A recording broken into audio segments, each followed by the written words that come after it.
This is the East Idaho Prepcast on IdahoSports.com. That's right. Welcome in another edition of the East Idaho Prepcast on IdahoSports.com, breaking down District 5 and 6 activities week in, week out. Special Thanksgiving week edition of the East Idaho Prepcast. My name is Brandon Baney, and we are joined by one of the jolliest turkeys I know. It's our East Idaho expert, Sean Kane. Hey, what's up, Sean? Hey, nothing much. Just, I had a little bit of a thought coming into this is, some guy was quoted saying the way he hires and fires people is by, if they put their shopping carts back.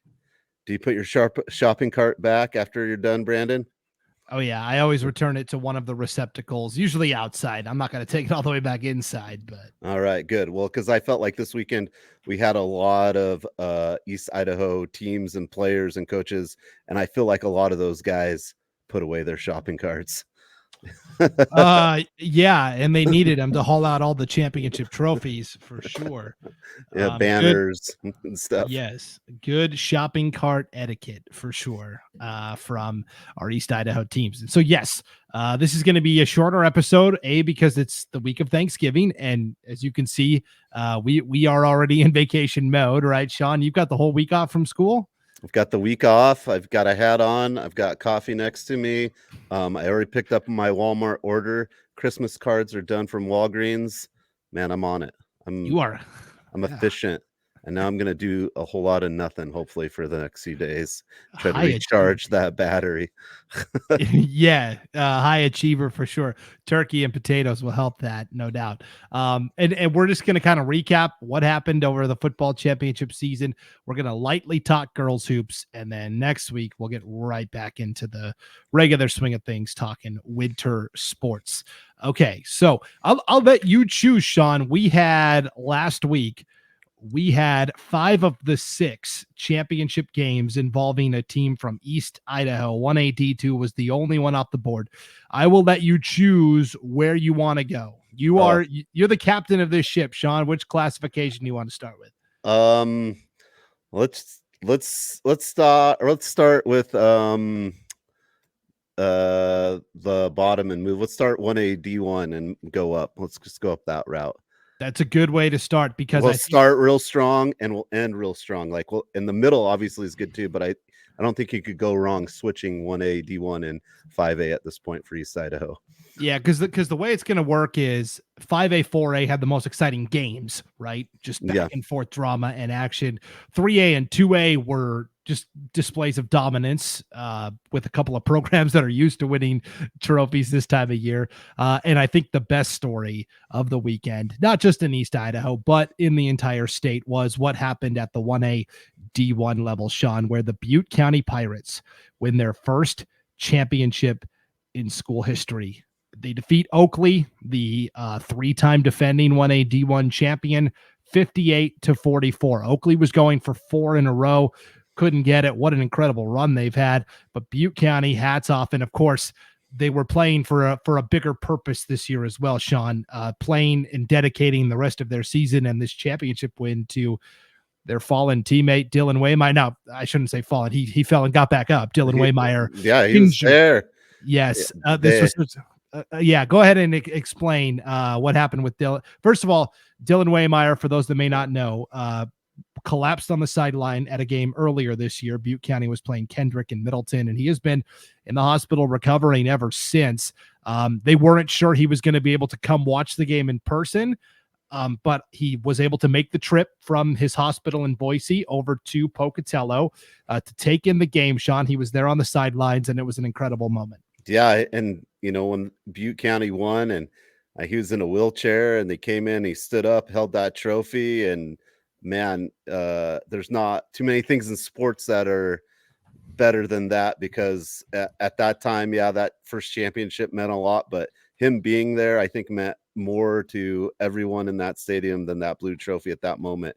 And it was awesome. And a lot of reports were, most of the kids didn't even know he was going to be there. So it was a surprise when he showed up, and the players, they just wanted to go out and, do the best they could for him. And what a moment for him. He got to go up and grab that trophy and be part of it. And because he was never not part of the team, even though he wasn't there. Obviously, they thought about him the whole time, but to get down on that turf and Holt Arena and be part of that team, man, I don't know if that might cure anything. I mean, it was just an unbelievable moment, and congrats to them, and congrats for. I would just say that the whole Idaho community has been so supportive of that situation, and yeah, sometimes it's bigger in sports. And Brandon called it, right? Brandon said they were going to win it, and I don't think many people were on that train. So, we can chalk it up to the one time Brandon Baney was right. Hey, I will say I was 4 for 6 on championship picks. The only ones I got wrong were 5A, 4A. Now we do the IdahoSports.com pick 6 every week, where the Prepcasters all pick 6 games, and I was 1 game behind the leader, Sean. I don't know if that was enough to catch anybody, or we'll have to check with Logan to see how everybody did this week. But I'm going to be right there, and I know you will be too. Yeah, I got 4 out of the 6 right as well. But the tiebreaker, I think, is our guest, and my son was 6-0. No way. He got them all right. That little that little like, fill in the blank. He's like, what picks? Oh my God. I was like, turn off Fortnite for a minute. But yeah, so it was good. But it was one game. It was definitely one I was happy I was wrong with, to be honest with you. I had a hard time not picking Butte County, but I mean, at the end of the day, I mean, what a great game, what a great battle. A lot of interceptions are key for Butte County in that game, and it was amazing. What a great story. Yeah, I mean, the biggest key to the game was that Butte County defense. They end up getting 4 turnovers on defense. The leader was Brody Westergaard. He had 8 tackles and a fumble recovery that he took back for a touchdown. Keaton Archibald also had a fumble recovery, and Braxton Gamet and Rafe McAfee each had interceptions also for Butte County. And that was just on defense. Now, offensively, Brody Westergaard was our IdahoSports.com player of the game. Obviously, he had the scoop and score on defense, but then offensively as well, 144 yards and 2 touchdowns rushing, 127 yards and 2 touchdowns receiving. So a 5-touchdown night for Mr. Westergaard. And now you've got an interesting discussion here, Sean, when it comes to the 1A D1 player of the year.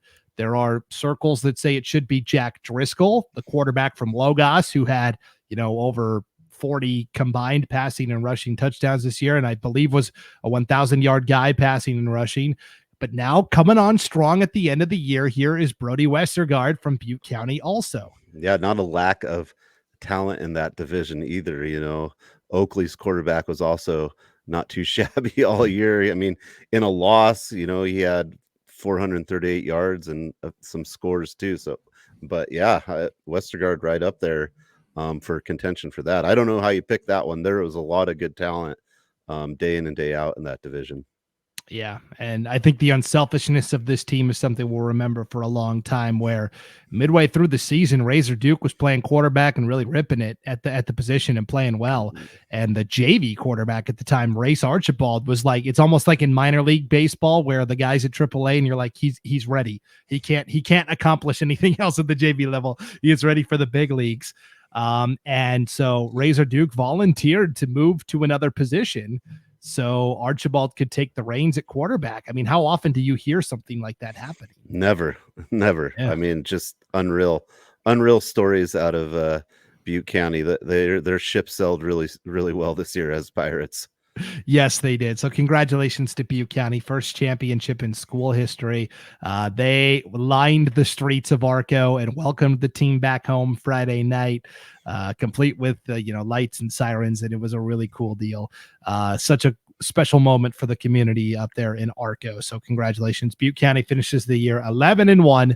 Their lone loss comes to Kendrick, the 1A D2 champions. All right, you wanted to just keep moving up classifications, right? Yeah, let's move on up. Okay, well, the Pirates made it a clean sweep over the Hornets. You had the Butte County Pirates defeating the Oakley Hornets, and this was the first game on Friday night. And then in the second game, it was the West Side Pirates defeating the Declo Hornets in a game that really wasn't close. 41-13 the final. West Side wins its 4th title In the last 5 years, it is the 6th championship at Westside for head coach Tyson Moser. And they get revenge. They had lost to Declo 27-26 in the regular season.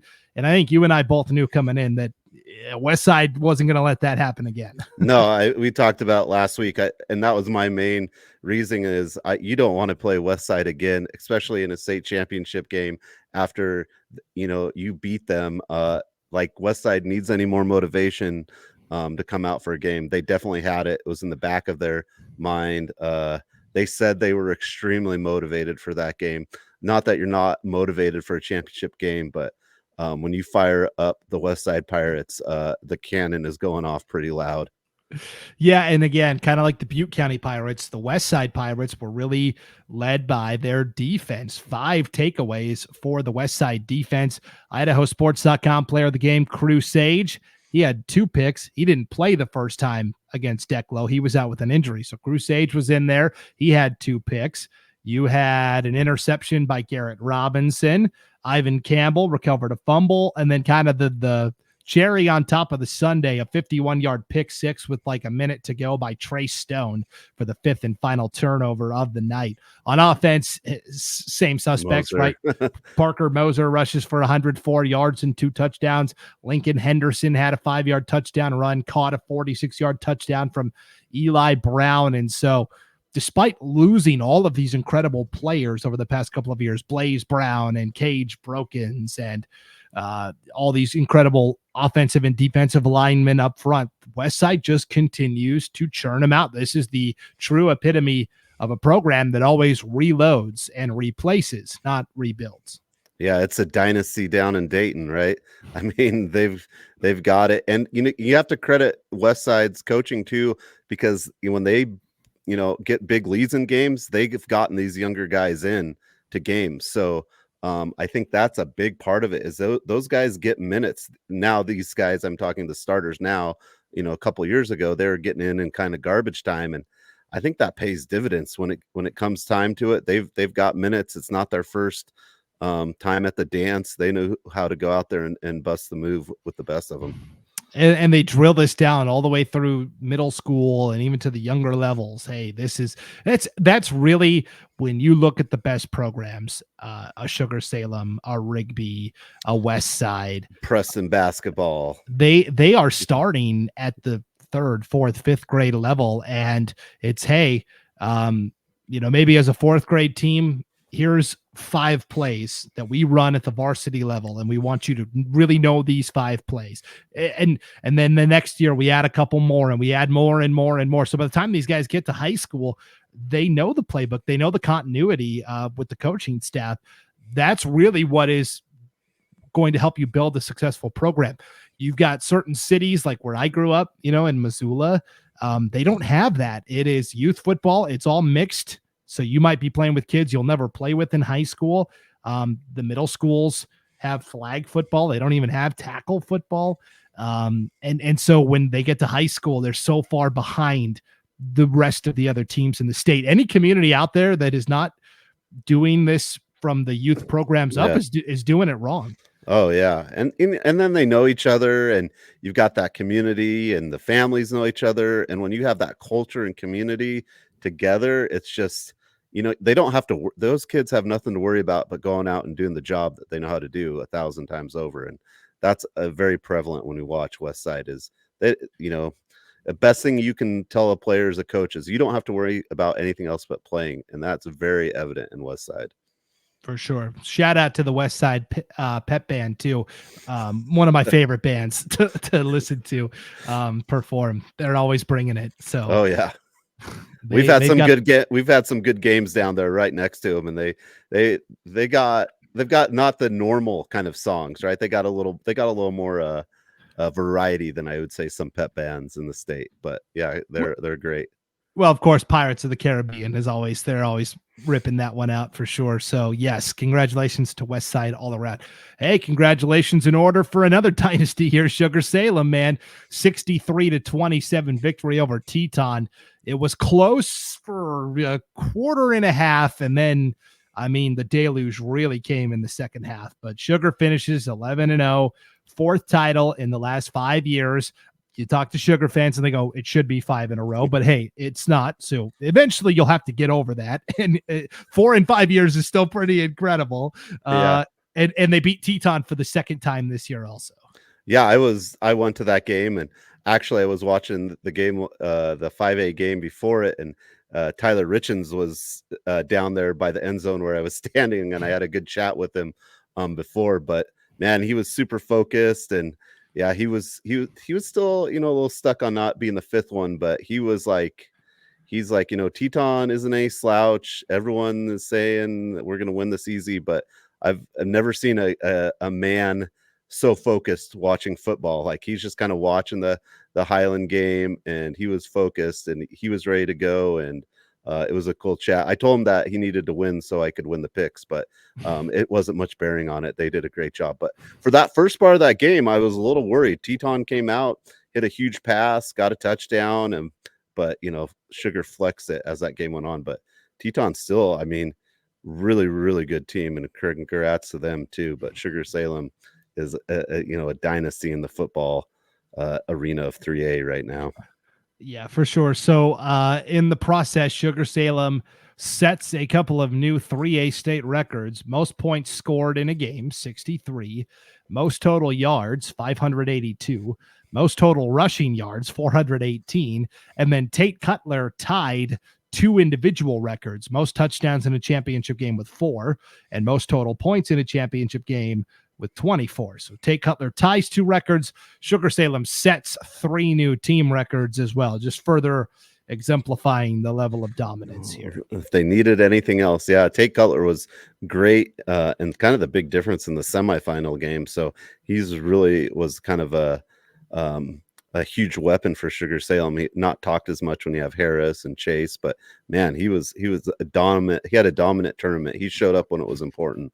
He really did. Tate Cutler finished the game with 155 yards and 2 touchdowns rushing, 57 yards and 2 touchdowns receiving. And you might think, yeah, and he set a couple of new or tied a couple of state records.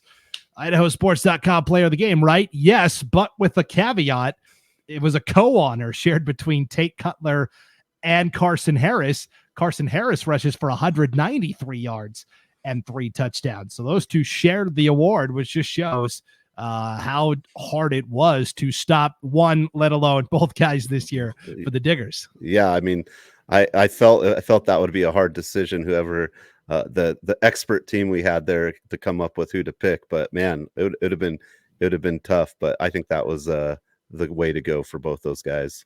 Yeah, it was Scott Burton and Lance Taylor on the call, and if we had left it up to Lance, he might still be there trying to figure it out. Well, I got that. Anyways, there's probably a story, and I'm sure we'll hear it later. Lance can spin a yarn like no other. Oh yeah, I love it for sure. He would say big red for Tate Cutler because he's got the red hair. Big Red now. His dad owns a dealership, and I'm just joking, but yeah, he does though. He is just a vast encyclopedia of East Idaho sports knowledge for sure. Absolutely. So yeah, congratulations to Sugar-Salem. All right, let's move now to what were the 2 most exciting games. I would argue this next one we're going to talk about was the most exciting championship game because it came down to a play, 5th play as time expired. Bishop Kelly and Hillcrest. BK gets the win, 29-26 over Hillcrest. But yes, you kind of alluded to it there, Sean. Tell everybody that, maybe because this game happened over in Boise, so not everybody was tuned into what was happening over there. Bishop Kelly does win by 3, but what happened at the end? There was a penalty, right? And so Hillcrest got 2 shots at the kick. Is that what I'm? That's what I'm asking you. That's yeah, I remember. Yeah, anyways.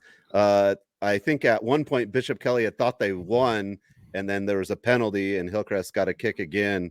And so Bishop Kelly felt that they had to win it twice at the end of the game, but Hillcrest nonetheless has a chance to kick a field goal to tie it. It misses, and Bishop Kelly wins. And after being in the second place seat for a couple of years, they're back in the driver's seat and winning that. But Hillcrest, a great season, and was able to just be dominant. And like I said, it's hard being undefeated and going into that championship game because you never want your first loss to be in a championship. Yes.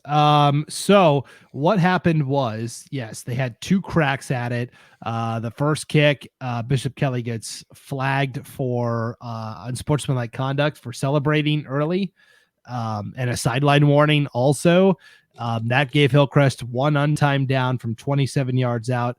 Ryland Borgman just misses wide right. And Hillcrest, who had trailed by 10 in that fourth quarter, nearly made the comeback, but they fall just a little bit short. Peter Minert, the Bishop Kelly running back, was our IdahoSports.com player of the game. He had 138 yards and 3 touchdowns rushing. And for Hillcrest, we talked about it. A big key coming in was going to be Peyton King, their QB1 all year. Was he going to be able to go? He did play. In fact, he scored the first touchdown of the night for Hillcrest on a 5-yard touchdown run. But in the second half, I just don't think he had it. And I think the coaches decided we've got Tyson Sweetwood, who is, a little healthier, bigger arm. Definitely. And he's played well for us. And so they go to Sweetwood in the second half. Sweetwood almost leads him back, but the comeback comes just a little bit short. I just wonder if Hillcrest had Peyton King fully healthy 100%, what happens in this game. And Hillcrest left some points out there, right? They missed an extra point a couple of times. They missed the kick at the end. And so it was a really hard fought game. You got to tip your hat to Bishop Kelly and to Hillcrest, of course, for an incredible year, 12-1, only lost game at the very end. What Coach Brennan Mossholder has done in building this program back up has been pretty incredible. Yeah. From 0-9, 3 years ago to state championship game, an amazing feat nonetheless, and just a little short, but I think Bishop Kelly's defense was kind of what got him going in the playoffs. Really, they did a good job against the Thunder, and the defense was again pretty solid on championship game too. So nice job for BK as well. Yep. So let's move on to the 5A championship then. And this was, I think, the second best game of the weekend for sure. A heavyweight matchup between Highland and Coeur d'Alene, these 5A rivals. And I was listening to the broadcast on Saturday, Sean, and Paul Kingsbury was on the call, and he was talking about how, Highland's last championship came in 2017, and it was against Coeur d'Alene. And Coeur d'Alene's last championship came in 2013, and it was against Highland. And so these two teams just have really formed this really epic rivalry over the past, 15, 20 years. And this one didn't disappoint. 35-28, Highland gets the victory as Drew Hymas, the IdahoSports.com player of the game, rips off a 47-yard touchdown run with 4:28 to play to snap a 28-all tie and give the Rams the 7-point lead and eventually the win. Yeah, I went to this game. There was not a parking spot at the mini dome. It was full. It was great, and it had everything. I went back and listened to our Prepcast last week, and we both thought it was going to be a low-scoring game, and it really wasn't. Both teams' offenses were great, but there was just amazing plays after plays, and Coeur d'Alene comes down, they fumble it on the 1, Highland gets the ball back, they punt it. It's just, there's interceptions. It looks like Highland's going to drive to finish it off, and they fumble, and Coeur d'Alene has one more crack at it, and Zarek Unix gets another interception to finish off the year, and because he ends up missing a field goal in that game. I was kind of surprised too. I was right under the goalpost for that one. But man, just if you had any question marks about Drew Hymas, they were all answered in that game. He took care of business, but it was the best game I've ever seen live. I think it just went down on the field, how competitive everyone was, how fast these guys played.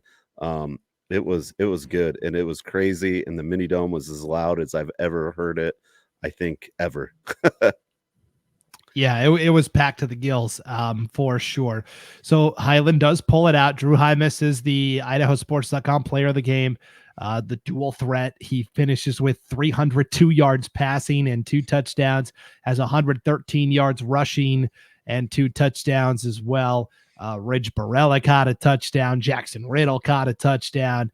It was just a good team effort. And really, we came in thinking, okay, both of these defenses are really good. Yeah. Could be a low scoring affair, and both offenses kind of exploded a little bit. Yeah, but both. And Coeur d'Alene's offense is pretty good too. They were able to pass the ball pretty well against a Highland defense that I don't think it allowed too many big plays, but there was a couple big passing plays. But the play I thought was probably the best is Kai Callan makes a catch. I don't know if you saw the video of this, and he kind of goes, it gets a little behind him. The Coeur d'Alene receiver has it to Kai Callan, brings it back and comes down with it. And man, it was quite a catch by Kai Callan. And that was one of the best catches of the year, maybe. It doesn't result in a touchdown, but man, there was just play after play. And I was really impressed with Coeur d'Alene's offense and ability to throw the ball against what I would say is one of the best secondaries in the state by far. And yeah, it gave you everything you wanted to. It was worth your price into the mini dome. Yeah, epic performance all the way around. Congratulations to Highland, their 12th championship, Sean, most in Idaho history, as the excellent football continues with the Rams. So, yeah, and just a good, the school burned down last spring, and they couldn't practice anywhere. And one of my favorite Nick Sorrell quotes from the Highland head coach was, "We'll paint lines on the parking lot and play." And I felt like that's kind of their mantra all year was it didn't matter. They were going to go out and play. They had to play at the Thunder Stadium before their turf was done. They were willing to take the game wherever it was and played hard. So congrats the Highland Rams. Yeah, it was a really fun week end of football championships and great performances all around. And now we turn to winter sports, although winter sports has kind of already started for girls hoops. All of our girls basketball previews are live up top right away on the homepage, IdahoSports.com. So if you're a girls hoops fan and you want to see what's going on in the early going here, or see which teams, coaches, players you should keep an eye on, it's all right there at IdahoSports.com. I'll just kind of quickly, we conduct these preseason polls, and we'll be publishing those later on today as well. And we ask, okay, how do you think the conference is going to shake out? We do a preseason coaches poll. And essentially, Sean, here are the teams that coaches have kind of identified as leaders. In the 5A ranks, Rigby. Makes sense. Cambry Barber's back. BYU commit. Miley Graham. Kinsley Larson. Coach Todd Barber's got a lot coming back there. 4A, Sean, it is in District 6. The team everybody is tabbed is Shelley, which makes sense, right? They bring back Brindley Cannon, another BYU commit, and they got all the way to the championship last year. At the 4A District 5 level, Sean, Pocatello is the team everyone has said, and that makes sense, right? They didn't have a single senior last year. Yeah, no seniors. They all come back, so there'll be a strong Pocatello team. Abby Lusk, Kenna Garza, some height down there for the Thunder, and good guard play as well. So I'm really excited to see how Kenna Garza has developed, because she, as a sophomore last year, used her size well, but you could tell still offensively, maybe some areas of her game a little raw. And I know she's been working hard all off season to improve. So I'm really excited to see how Kenna Garza's game is elevated. So those are kind of your 4A teams.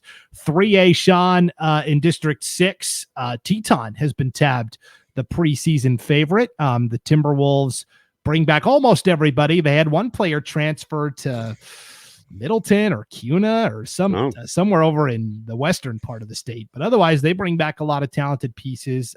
Grace Hogan is kind of the leader there. Abby Barkdale, others.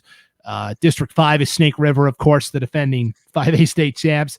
Riley Edlifson, Reese Baldwin, Taylor Carlson, etc. New twist this year, though. New coach, Lincoln Driscoll, who 2 years ago took Aberdeen to the 2A girls championship game. He was an assistant at Snake River last year under Jeff Stedman, and now is the head coach. So, well, he inherited a good team. Yes. Ellison, she just signed to play at Northwest Nazarene this past week. So, a phenomenal player. We've talked about her many of times.